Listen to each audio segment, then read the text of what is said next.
श्रीमद्भगवद्गीते अथ सप्तमोऽध्यायः ज्ञानविज्ञानयोग।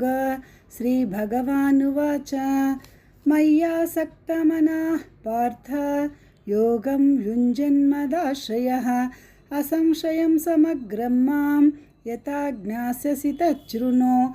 ज्ञानं तेऽहं सविज्ञानम् इदं वक्ष्याम्यशेषतः यज्ञात्वा नेह भूयोऽन्यत् ज्ञातव्यमवशिष्यते।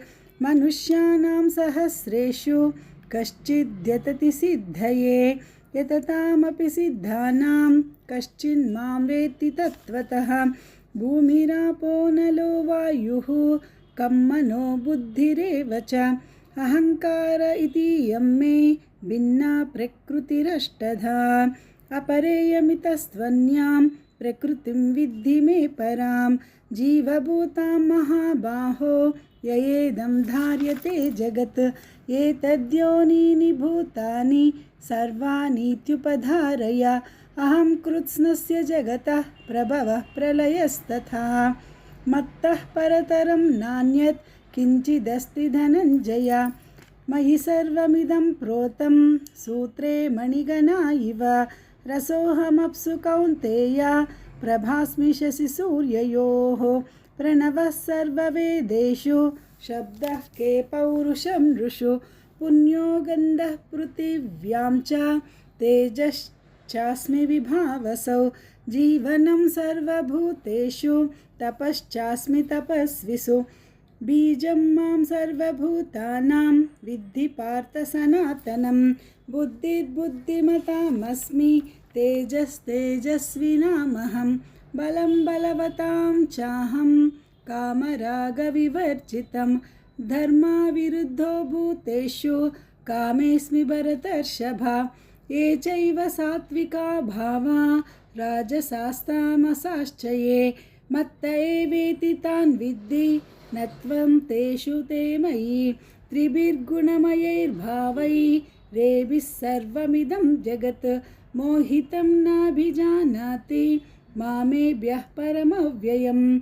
दैवी ह्येषा गुणमयी मम माया दुरत्यया। मामेव ये प्रपद्यन्ते मायामेतां तरन्ति ते। न मां दुष्कृतिनो मूढाः प्रपद्यन्ते नराधमाः। माययापहृतज्ञाना आसुरं भावमाश्रिताः। चतुर्विधा भजन्ते मां जना सुकृतिनोऽर्जुन। आर्तो जिज्ञासुरर्थार्थी ज्ञानी च भरतर्षभ। तेषां ज्ञानी नित्ययुक्तः एकभक्तिर्विशिष्यते। प्रियो हि ज्ञानिनोत्यर्थम् अहं स च मम प्रियः। उदाराः सर्व एवैते ज्ञानी त्वात्मैव मे मतम्। आस्थितः स हि युक्तात्मा मामेवानुत्तमां गतिम्। बहूनां जन्मनामन्ते ज्ञानवान् मां प्रपद्यते। वासुदेवः सर्वमिति स महात्मा सुदुर्लभः। कामैस्तैस्तैर्हृतज्ञानाः प्रपद्यन्तेऽन्यदेवताः। तं तं नियममास्ताय प्रकृत्या नियता स्वयां। यो यो यां यां तनुं भक्तः श्रद्धयार्चितुमिच्छति तस्य तस्याचलां श्रद्धां तामेव विददाम्यहं। सतया श्रद्धया युक्तः तस्याराधनमीहते। लभते च ततः कामान् मय्यैव विहितान् हितान्।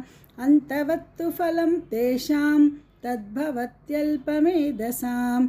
देवान् देवयजो यान्ति मद्भक्ता यान्ति मामपि। अव्यक्तं व्यक्तिमापन्नं मन्यन्ते मामबुद्धयः। परं भावमजानन्तो मामाव्ययमनुत्तमं। नाहं प्रकाशः सर्वस्य योगमाया समावृतः। मूढोऽयं नाभिजानाति लोको मामजमव्ययं। वेदाहं समतीतानि वर्तमानानि चार्जुन।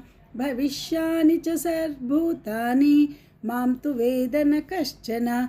इच्छाद्वेषसमुत्थेन द्वन्द्वमोहेन भारत सर्वभूतानि सम्मोहं सर्गे यान्ति परन्तप येषां त्वन्तगतं पापं जनानां पुण्यकर्मणां ते द्वन्द्वमोहविनिर्मुक्ता भजन्ते मां दृढव्रताः जरामरणमोक्षाय मामाश्रित्य यतन्ति ये ते ब्रह्म तद्विदुः कृत्स्नम् अध्यात्मं कर्म चाखिलं साधिभूतादिदैवं मां साधियज्ञं च ये विदुः प्रयाणकालेऽपि च मां ते विदुर्युक्तचेतसः।